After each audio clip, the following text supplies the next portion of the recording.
তো নমস্কার বন্ধুরা, আবার একটি নতুন ভিডিও নিয়ে আপনাদের সামনে আমাদের এই চ্যানেলে হাজির হয়ে গেছি। তো আজকে আমরা এই ভিডিওতে দেখব, আপনারা যদি ওয়েস্ট বেঙ্গলের বাসিন্দা হয়ে থাকেন, তো আপনারা দুয়ারে সরকারে গিয়ে যদি পেনশন স্কিমে নাম নথিভুক্ত করেন, তো আপনাদের পেনশন স্কিম ঢুকছে কি ঢুকছে না, বা আপনাদের নাম নথিভুক্ত হয়েছে কি হয়নি, সেটা কিভাবে দেখবেন আজকে এই ভিডিওতে স্টেপ বাই স্টেপ আপনাদেরকে দেখাবো। তাই ভিডিও শুরু করার আগে অবশ্যই বলে রাখছি, চ্যানেলে যদি আপনি নতুন হয়ে থাকেন অবশ্যই চ্যানেলটিকে সাবস্ক্রাইব করতে ভুলবেন না।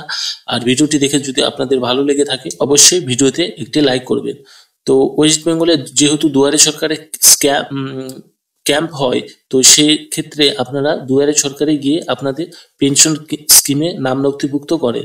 যেমন আপনাদের আছে ওল্ড এজ পেনশন স্কিম, বা প্রতিবন্ধী পেনশন স্কিম, বা আপনাদের উইথড্র অর্থাৎ বিধবা ভাতা স্কিম রয়েছে, পেনশন স্কিম, সেখানে নাম নথিভুক্ত করেন। তো এক্ষেত্রে একটি অফিসিয়াল ওয়েবসাইট রয়েছে। আপনারা এখন এই ওয়েবসাইট থেকে আপনারা দেখতে পারবেন যে আপনাদের দুয়ারে সরকারে গিয়ে যে নাম নথিভুক্ত করেছেন সেইটার নাম নথিভুক্ত হয়েছে কি হয়নি, এবং আপনি পেনশন পাচ্ছেন কি পাচ্ছেন না, এবং আপনার লাস্ট যে পেনশনটি রয়েছে সেই পেনশনটি কবে আপনার ব্যাংক অ্যাকাউন্টে ঢুকেছে। তো এই ক্ষেত্রে গুগলে গিয়ে NASP বলে একটি অফিসিয়াল ওয়েবসাইট পাবেন, অর্থাৎ ন্যাশনাল সোশ্যাল অ্যাসিস্ট্যান্ট প্রোগ্রাম বলে একটি ওয়েবসাইট পাবেন। তো সেটাতে সিম্পলি আপনারা ক্লিক করবেন। তো ক্লিক করার পর আপনাদের যে অফিসিয়াল ওয়েবসাইটটি রয়েছে, অফিসিয়াল ওয়েবসাইটে আপনারা চলে আসবেন। তো আসার পর এখান থেকে একটি রিপোর্ট বলে যে অপশন পাবেন, তো আপনারা সিম্পলি রিপোর্টে ক্লিক করবেন। তো রিপোর্টে ক্লিক করার পর আপনাদের এখান থেকে স্টেট ড্যাশবোর্ড অপশনটি সিলেক্ট করবেন। তো স্টেট ড্যাশবোর্ড অপশনটি সিলেক্ট করার পর আপনারা যে স্টেটের বাসিন্দা সেই স্টেটটি আপনারা এখান থেকে সিলেক্ট করবেন। তো এখানে স্কিম ডিটেলস দেখাবে। তো এখানে স্কিম ডিটেলস আপনারা পাবেন যে IGNOAPS, অর্থাৎ Indira Gandhi old age pension scheme. তো তারপরে আপনারা Indira Gandhi disability pension scheme. তো তারপরে আপনারা পাবেন Indira Gandhi national widow pension scheme. তো এই ক্ষেত্রে আপনাদেরকে বলে রাখছি, আপনারা যদি ওল্ড এজ পেনশন স্কিমে নাম নথিভুক্ত করেন দুয়ারে সরকারে গিয়ে বা বিডিও অফিসে গিয়ে, তো সেক্ষেত্রে আপনারা প্রথম অপশনটি সিলেক্ট করবেন। আর আপনারা যদি ডিসেবিলিটি অর্থাৎ প্রতিবন্ধী স্কিমের জন্য, পেনশন স্কিমের জন্য নাম নথিভুক্ত করেন, সেক্ষেত্রে আপনি দ্বিতীয় অপশনটি সিলেক্ট করবেন। এবং আপনি যদি উইথড্র পেনশন অর্থাৎ বিধবা ভাতার জন্য নাম নথিভুক্ত করেন, তো সেই ক্ষেত্রে আপনারা 3 নম্বর অপশনটি সিলেক্ট করবেন। তো আমি এখানে যে কোনো একটার মধ্যে, যে কোনো তিনটের মধ্যে একটি সিলেক্ট করছি। তো আমি যে ফার্স্টে যে নামটি রয়েছে old age pension scheme, simply আপনারা এইটাতে ক্লিক করব। ক্লিক করার পর এখানে এরিয়া, তো এরিয়ার এখানে দুটো অপশন পাবেন, একটা রুরাল একটা আরবান। তো আপনি যদি রুরাল এলাকায় হয়ে থাকেন, অর্থাৎ আপনি যদি পঞ্চায়েত এলাকার হয়ে থাকেন, তো সেক্ষেত্রে আপনারা রুরাল সিলেক্ট করবেন। আর যদি পৌরসভা বা মিউনিসিপ্যালিটির আন্ডারে হয়ে থাকেন, তো সেক্ষেত্রে আপনারা আরবান সিলেক্ট করবেন। তো আমি এখানে রুরাল সিলেক্ট করে নিচ্ছি। তো সিলেক্ট নেওয়ার পর এখান থেকে একটি অপশন, যে ক্যাপচার কোডটা রয়েছে সেইটা ঠিকভাবে আপনারা এখানে টাইপ করে বসিয়ে দেবেন। তো বসিয়ে দেওয়ার সঙ্গে সঙ্গে আপনারা এখানে সাবমিট অপশনে ক্লিক করবেন। তো আপনারা চাইলে এইটা মোবাইলেও আপনারা দেখে নিতে পারবেন। ক্যাপচার কোডটি দেওয়ার পর আপনাদের স্টেটে কতগুলো ডিস্ট্রিক্ট রয়েছে সবগুলো ডিস্ট্রিক্টের নাম এখানে লিস্ট হিসাবে শো করবে, এবং তার পাশে টোটাল বেনিফিশিয়ারি কত রয়েছে সেইটাও আপনাদেরকে দেখিয়ে দিবে প্রত্যেকটা জেলাতে। তো এক্ষেত্রে যে কোনো আপনাদের যে ডিস্ট্রিক্ট রয়েছে সেই ডিস্ট্রিক্টটি আপনারা সিলেক্ট করবেন। তো আমি এখান থেকে যে কোনো একটি ডিস্ট্রিক্ট সিলেক্ট করে নিয়ে নিচ্ছি আপনাদেরকে দেখানোর জন্য। এখান থেকে ডিস্ট্রিক্টটি সিলেক্ট করার পর আপনাদের যে ব্লক রয়েছে বা সাব ডিস্ট্রিক্ট রয়েছে, সাব ডিস্ট্রিক্টে আপনার নাম শো করবে। যতগুলো ডিস্ট্রিক্ট রয়েছে তার মধ্যে আপনার যে সাব ডিস্ট্রিক্টটি রয়েছে সেইটা আপনারা এখান থেকে সিলেক্ট করে নিয়ে এখানে সিম্পলি আপনারা ক্লিক করবেন।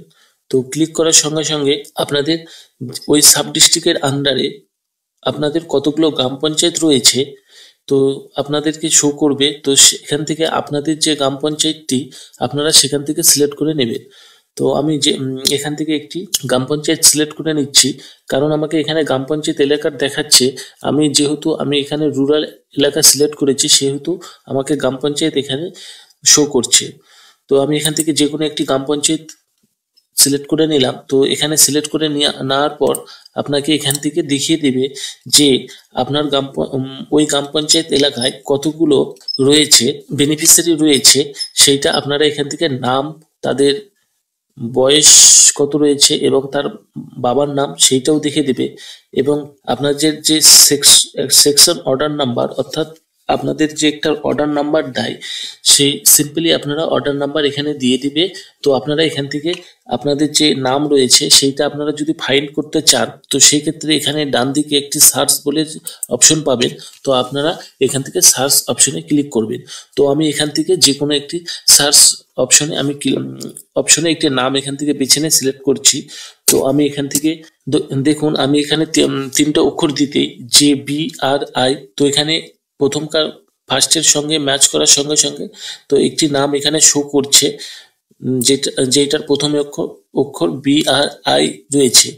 তো এক্ষেত্রে আপনাদের যে স্কিম রয়েছে, আপনাদের অ্যাকাউন্টে টাকাটা যে ঢোকে, তো সেইটা ব্যাংক অ্যাকাউন্টে ঢোকে না আধার এনেবল পেমেন্টের সিস্টেমে ঢোকে, সেইটাও আপনাদের এখান থেকে দেখিয়ে দিবে।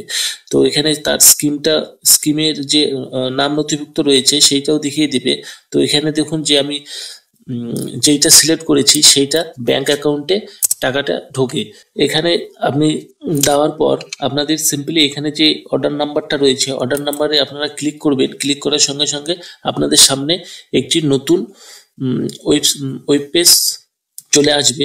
তো সেক্ষেত্রে আপনাদের এখান থেকে দেখিয়ে দিবে যে আপনার নাম, তো স্ট্যাটাস কি রয়েছে, অ্যাক্টিভ না কি রয়েছে সেইটা দেখিয়ে দিবে, এবং ফাদার্স নেম দেখিয়ে দিবে, তার অ্যাড্রেস দেখিয়ে দিবে, কোন স্কিমে রয়েছে, এবং তার জেন্ডার এবং এজ দিয়ে দিবে। এবং তার যে লাস্টে আপনারা পেয়ে যাবেন লাস্ট পেনশন মান্থ, অর্থাৎ লাস্ট কোন মাসের পেনশন দিয়েছে আপনারা এখান থেকে দেখে নিতে পারবেন যে আপনার অ্যাকাউন্টে কোন মাসের পেমেন্টটি ক্রেডিট হয়েছে। তো এখানে লাস্ট পেনশন মান্থ দেখাচ্ছে নভেম্বর 2023, অর্থাৎ আপনার নভেম্বর 2023-এ লাস্ট পেনশন অ্যামাউন্ট ঢুকেছে।